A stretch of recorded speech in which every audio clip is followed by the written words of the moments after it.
Muito bem, galera, vamos continuar nosso estudo sobre lógica simbólica, né? Estudando agora então as proposições compostas. Nosso último encontro, então, nós estudamos as proposições compostas, entendendo a existência ali dos conectivos lógicos, né? Os conectivos que fazem a ligação de proposições simples, ok? Então nós vimos lá que nós temos o conectivo de conjunção, que é o e, né? Nós vimos que existem lá os conectivos de disjunção inclusiva e exclusiva, que é o ou. Depois nós vimos o conectivo condicional, que é o se então, e o conectivo bicondicional, que é o se e somente se, né? E também, juntamente com esses conectivos, nós temos a possibilidade das proposições serem afirmativas ou negativas. Cada conectivo é representado por um símbolo, né? Assim como as próprias proposições, de agora em diante, nós vamos passar a representar elas através de um símbolo, tá? Ou seja, a lógica ela vai ser, como no próprio nome ele já faz referência, simbólica. Nós vamos passar a utilizar uma linguagem artificial, que não é a linguagem natural, a linguagem comum do nosso dia a dia. O que nós vamos avançar hoje é na questão da negação das proposições compostas. Como é que nós efetuamos a negação das proposições compostas? Por que eu estou falando isso? Porque as proposições simples, né? Quando nós falamos em negação de proposição simples, todo homem é racional, uma proposição simples, nós sabemos que a negação de uma proposição simples é a sua contraditória. Então a gente vai lembrar lá do quadrado dos opostos, ou quadrado das oposições, né? E nós vamos ver que a negação de uma proposição é sempre a sua contraditória, ou seja, aquela relação em X, né? Então, todo homem é racional é uma proposição do tipo A, universal afirmativa. A negação dessa proposição simples é uma proposição do tipo O, particular negativa. Então, a negação de todo homem é racional seria algum homem não é racional. Perfeito? Nas proposições compostas não acontece dessa maneira. Nós não podemos simplesmente negar as proposições simples individualmente. Não. Nós vamos vai aparecer um conjunto de regras simples, tá? Que vão determinar como uma proposição composta por conjunção ela é negada, como uma proposição composta por disjunção inclusiva ela é negada, uma disjunção exclusiva é negada, uma condicional e uma bicondicional. Então é disso que nós iremos nos ocupar nesse momento. Depois já utilizaremos alguns exercícios também, alguma atividade para poder aplicar essas regras que nós vamos ver agora. Então, passamos para a negação das proposições compostas. Vamos lá? Perfeito. Então, a negação de uma proposição conjuntiva, uma proposição formada por conjunção, o conectivo e. Tá? Então, para negar uma proposição no formato de conjunção, e aqui temos um exemplo, P e Q, sabendo que o P ele pode significar qualquer proposição e o Q também, nós vamos fazer o seguinte, 3 passos aí, né? Primeiro, nós vamos negar a primeira proposição, então ao invés de P nós vamos colocar não P. Nós vamos negar a segunda proposição, ao invés de que nós vamos usar o não que. E depois nós vamos trocar o e, o conectivo e, pelo conectivo ou. O ou aqui é uma disjunção inclusiva. O símbolo é o V, tá? Então vai ficar assim. Ao invés de P.Q, né, que seria P e Q, nós vamos ter não P ou não Q. Ok? Então a negação da proposição P e Q é não P ou não Q. Então nós vamos fazer 3 coisas. Negar a primeira, negar a segunda e trocar o E pelo OU. Eu estou falando negar uma proposição, negar a primeira e negar a segunda. Aqui as duas proposições elas eram afirmativas. Então, como é que eu nego uma proposição afirmativa? Eu acrescento uma expressão negativa, ou não, por exemplo. Se a proposição já é negativa, como é que eu faço a negação de uma negação? Eu passo a afirmar ela. Tá? Então, como é que eu nego uma proposição negativa? Eu transformo ela em afirmativa. Perfeito? Então, vamos lá. Então, desse modo, eu estabeleço a negação de uma proposição por conjunção, uma proposição conjuntiva, composta, né, por conjunção. Depois vamos ver o exercício aqui. Negação de uma proposição disjuntiva inclusiva. Como é que eu nego, então, uma disjuntiva inclusiva? Eu vou trocar, então. Eu vou negar uma proposição. Para negar uma proposição no formato de disjunção inclusiva, P ou Q, faremos o seguinte. Negaremos a primeira também, negaremos a segunda também e trocaremos, aqui vamos sair da frente, e nós vamos trocar o OU pelo E. Ok? Então, o que vai acontecer aqui? O que vai acontecer? Eu vou ter uma proposição que vai ficar no formato P, não P e Q. Então veja, ela é o inverso da proposição anterior, né? Ela é o inverso da proposição anterior. Numa proposição por conjunção, composta por conjunção, eu nego a primeira, nego a segunda e troco o E pelo OU, né? O OU disjuntivo. Numa proposição composta por disjunção inclusiva, eu vou negar a primeira, negar a segunda e trocar o OU pelo E. Vou fazer a operação inversa da que eu fiz anteriormente na primeira. Perfeito? Então, esse é o segundo. Como é que eu nego uma proposição disjuntiva exclusiva? Como é que eu vou negar uma disjuntiva exclusiva? Né? Então, para negar uma proposição no formato de disjunção exclusiva, P ou Q, faremos o seguinte. Aqui é o OU como símbolo do W, né? Não é o V. É a disjunção inclusiva é um V. A disjunção exclusiva, que é o caso aqui, né? Nós vamos utilizar o símbolo do W, né? Então, para negar uma proposição no formato de disjunção exclusiva, né? P ou Q, faremos o seguinte. É muito simples, né? Vamos fazer só uma coisa. Nós vamos deixar as proposições como elas estão.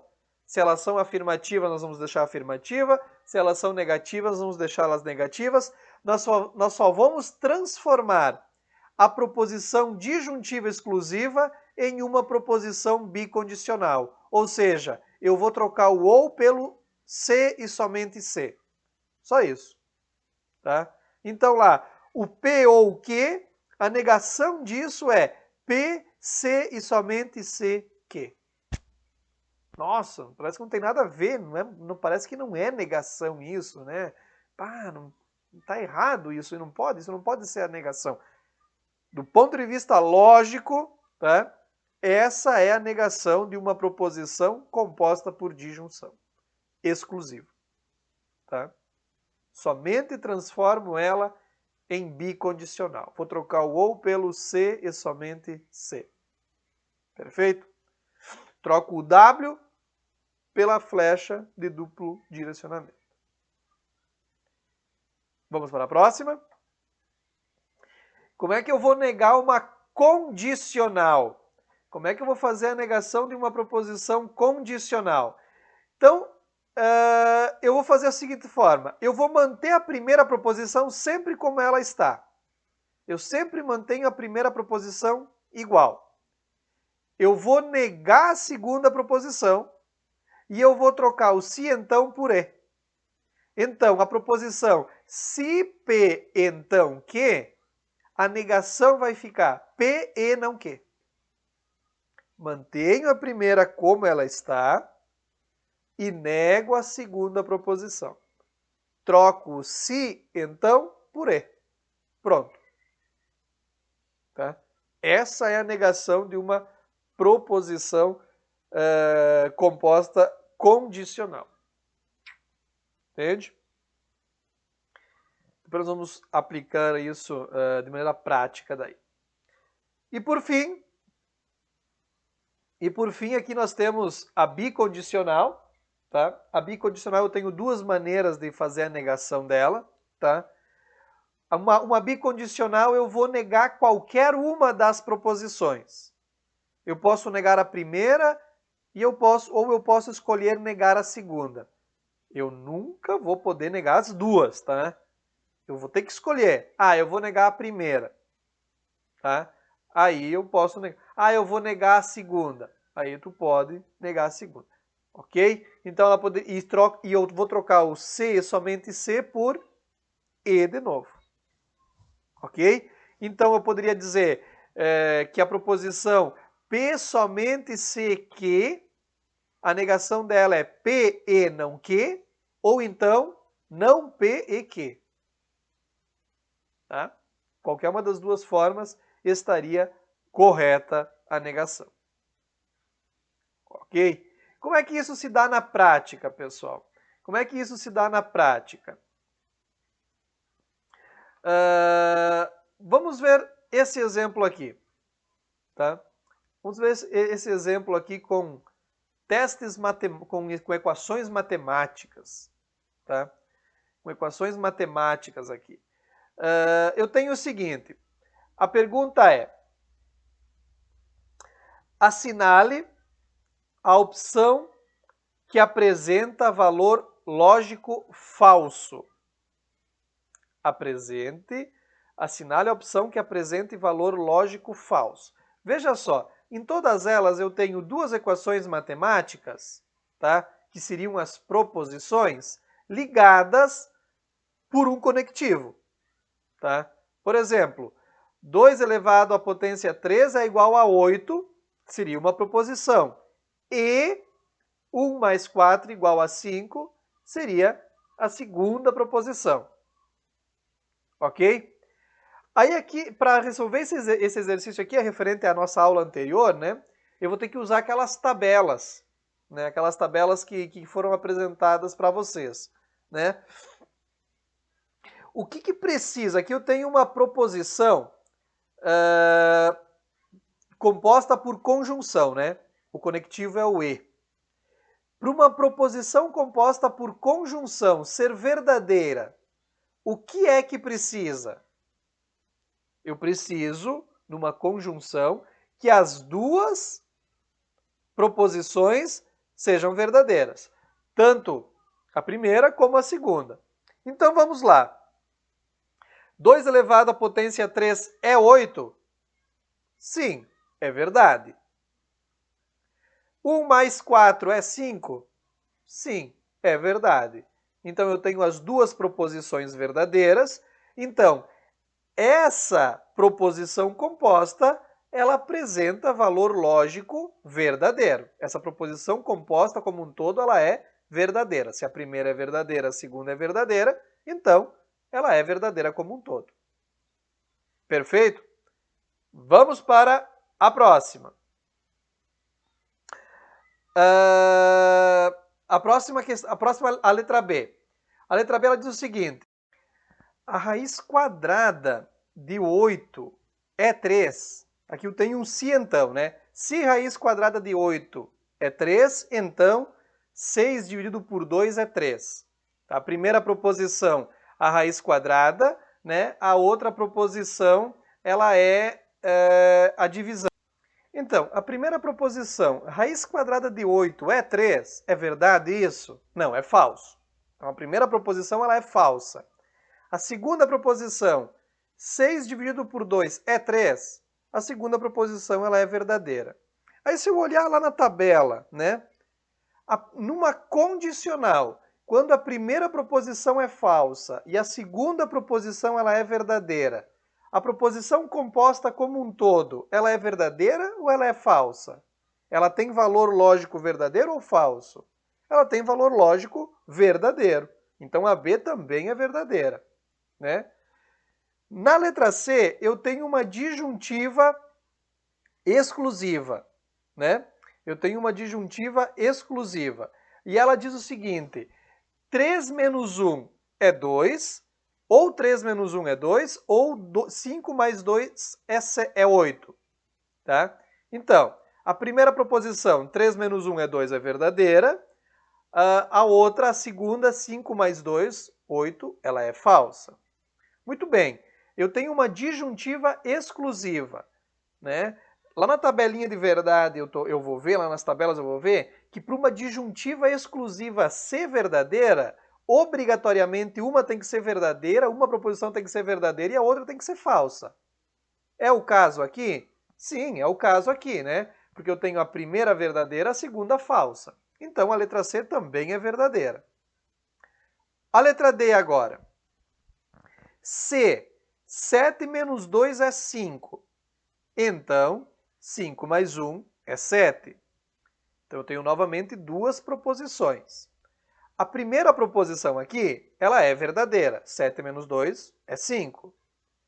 A segunda proposição ela é falsa. 5 mais 1 é 7. Está errado? É falso. Então olha só. O que está dizendo? O que diz lá na tabela? É uma condicional, né? Se então, para uma condicional ser verdadeira, tá? A segunda proposição não pode ocorrer da primeira proposição ser verdadeira e a segunda ser falsa. O que é o caso aqui, né? A segunda proposição ela é falsa e a primeira proposição ela é verdadeira. É a única condição que uma condicional ela vai ser falsa, né? Quando a segunda é falsa e a primeira é verdadeira. Então, nesse formato, a letra D, a proposição composta apresenta valor lógico falso. É essa que nós devemos marcar. A última, se nós formos olhar, 3 elevado à potência 2, 9. C e somente C, raiz cúbica de 8 é 2. A primeira é verdadeira, a segunda é verdadeira também. Uma bicondicional, ela vai ser verdadeira se as duas proposições forem verdadeiras ou as duas proposições forem falsas. Tá? Então aqui, nesse caso, se marcaria a letra D como a alternativa correta, porque é a alternativa que a proposição composta apresenta valor lógico falso. Perfeito? Na sequência, nós vamos ter aqui um problema, tá? Veja que são questões de concurso aqui, tá? Vamos olhar o que está tratando aqui. A questão diz o seguinte, ó. Ao comentar a respeito da instabilidade cambial de determinado país, um jornalista fez a seguinte colocação: ou cai o ministro da Fazenda, ou cai o dólar. Acerca desse comentário que constitui uma disjunção exclusiva, julgue o item seguinte. Então, olha só. O repórter, ele faz uma análise, né? Uma análise de algum país, né? E vai dizer o seguinte, olha só, na situação que está, ou cai o ministro da Fazenda, ou cai o dólar. Um dos dois cai. Porque eu estou dizendo que é uma disjunção exclusiva. Para isso aqui ser verdade, né? Para isso aqui ser verdade, uma das duas coisas tem que acontecer e a outra não. Ou cai o ministro e não cai o dólar, ou cai o dólar e não cai o ministro. Um tem que acontecer e o outro não. Daí ela vai ser verdadeira. Só que diz o seguinte, aí ele vai fazer uma suposição, tá? Caso o ministro da Fazenda permaneça no cargo e a cotação do dólar mantenha sua trajetória de alta, a proposição do jornalista será verdadeira? Ou seja, o ministro não caiu e o dólar também não caiu. Se isso aqui acontecer, nem o ministro cair, nem a Fazenda, nem o dólar cair, a proposição do jornalista ela vai ser certa ou errada? Errada, né? Vai ser uma proposição, a proposição que o jornalista fez ela é errada, ela é falsa, né? Ela não vai ter valor lógico de verdade. Perfeito? Então, só para a gente ir entendendo como que isso se coloca quando se vai fazer uma análise do ponto de vista do uso das proposições compostas, né? Como isso é complexo. Outra agora aqui, tá? Outra aqui, olha só. Se Ana é altruísta, então Bruna é benevolente. Se Bruna é benevolente, então Cláudia é conservadora. Sabe-se que Cláudia não é conservadora. Nestas condições, pode-se concluir que... Que tipo de exercício é esse, galera? Esse tipo de exercício aqui, tá?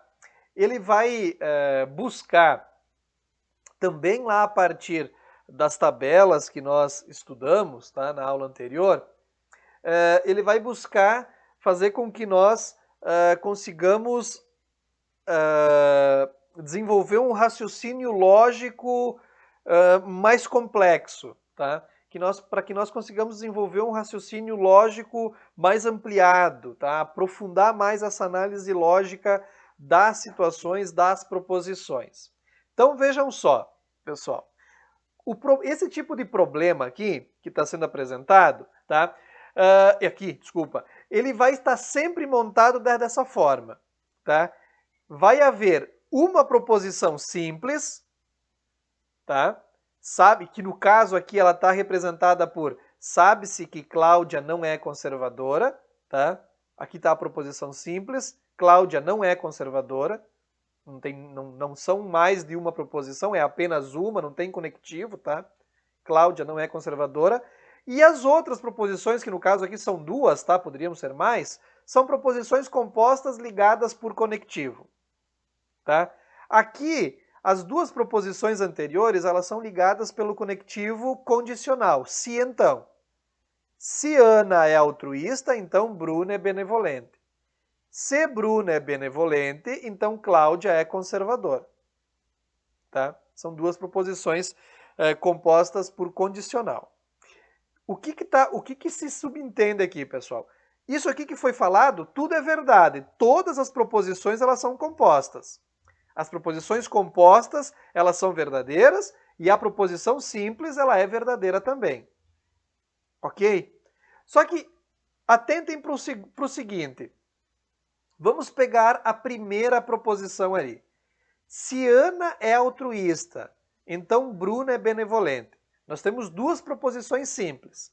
Ana é altruísta e a outra, Bruna é benevolente. Eu tenho como dizer, se a proposição como um todo ela é verdadeira, eu sei.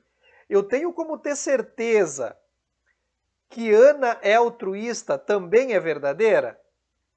Ou que Bruna é benevolente também é verdadeira? Eu tenho como saber se as duas são verdadeiras, se as duas são falsas, ou que uma é verdadeira e uma é falsa só olhando para elas? Não, né? Porque aqui numa proposição condicional, ela vai ser verdadeira se as duas forem verdadeiras, se as duas forem falsas, ou se a primeira for falsa e a segunda for verdadeira. Né? Ela só vai ser falsa se a primeira for verdadeira e a segunda for falsa. Daí ela é falsa. Não é o caso aqui, né? Mas eu não tenho como saber agora. Se eu estou dizendo que a proposição Cláudia não é conservadora, é uma proposição simples, se eu estou dizendo que ela é verdadeira, pronto, ela não vai suscitar dúvida nenhuma. Então eu vou sempre partir da proposição simples para analisar as outras proposições, porque ela vai me dar a condição para isso, obviamente. O exercício ele é feito, né, para me dar essa condição. A pergunta vai assim, ó, qual dessas conclusões aqui ela está correta? Ana não é benevolente, Bruna é altruísta, tá? Então eu vou ter que dizer o seguinte, olha só, eu vou ver, Cláudia não é conservadora, é verdade. Ali em cima, na segunda proposição composta, ela é assim, ó, Bruna é benevolente. Se Bruna é benevolente, então Cláudia é conservadora. Mas eu vi aqui na proposição simples que Cláudia não é conservadora, é verdadeira. Se Cláudia não é conservadora, é verdadeira. Cláudia é conservadora é o quê? É falsa, né? Então, Cláudia é conservadora ali na segunda proposição, tá? Na segunda proposição aqui, ela é falsa. Numa proposição composta por condicional, né? Se então, eu tenho que pegar as tabelinhas lá. Se a segunda proposição ela é falsa, o que tem que ser a primeira proposição para toda ela ser verdadeira? A primeira proposição também tem que ser falsa. Então, Bruna é benevolente, é falsa. Tá? Então, aí eu vou resolver a primeira lá de cima, né? Se Ana é altruísta, então Bruna é benevolente. Bom, eu já sei que Bruna é benevolente é falsa. Novamente, numa condicional. Se a segunda é falsa, a primeira é falsa também. Então, Ana é altruísta, também é falsa. Então, qual das alternativas aqui é a correta? Ana não é benevolente? Não, eu não tenho essa relação de Ana com benevolente. Eu tenho a relação de Ana com altruísta. Bruna não é altruísta? Não, a relação de Bruna é com benevolente. Não tenho como saber isso. Ana não é conservadora? Não tem relação de Ana com conservadora. Cláudia não é altruísta? Não, Cláudia também não tem relação com... Agora, a última alternativa diz Ana não é altruísta, né? Se Ana é altruísta é falso, isso significa que ela não é altruísta. A última alternativa é correta, tá?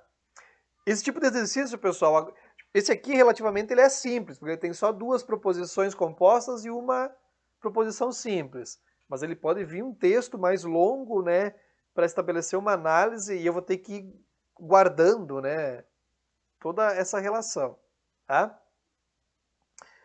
Próximo. Agora aqui sobre a negação, né? Fazendo a negação. 2 exercícios de negação. Se eu tenho aqui, pessoal, considere a afirmação, nenhum pintor é cego. A negação dessa afirmação, qual é? Veja, eu tenho uma proposição simples. Nenhum pintor é cego. É uma proposição do tipo E, né? Qual é a negação de uma proposição simples? Bom, numa proposição simples eu sempre vou olhar o quadrado dos opostos.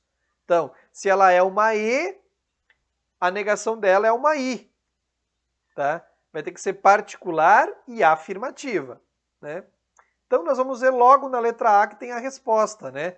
Há pelo menos um pintor cego, ou seja, algum pintor é cego, tá? A letra A é a alternativa a ser marcada. A letra A é a negação daquela proposição aí, né? A letra B é uma particular, mas negativa. A letra C é uma contrária, né? Uma universal afirmativa, tá? Enfim, e assim vai indo. E a última, ela está aqui, acho. Ela ficou perdida. Considere a sentença: corro e não fico cansado. Qual que é a negação dessa proposição? Aqui, ó, corro, né? Eu corro, né? E o conectivo é o E, né? O conectivo é o conectivo E. Não fico cansado. Qual que é a negação dessa sentença? Aí podemos ver aqui, ó. Como é que eu nego uma conjunção? Eu tenho que negar a primeira, negar a segunda e trocar o E pelo OU. Tá? Então, eu vou ter que dizer não corro ou fico cansado, né? Porque eu tenho que negar a primeira. Então tá, corro, a negação de corro é não corro. Troco o E pelo OU. E a segunda é não fico cansado. Como é que eu nego não fico cansado? A negação disso é fico cansado. Então a letra C é a alternativa correta. Não corro ou fico cansado. Ok? Então aqui um pouco da aplicação, né, da questão da verdade das proposições, como que as proposições compostas elas se dão de maneira verdadeira ou falsa, e também acerca da negação das proposições compostas por conjunção. Ok? Ficamos por aqui, voltamos com mais uma ampliação da discussão sobre essa temática das proposições compostas. Um grande abraço a todos, até mais.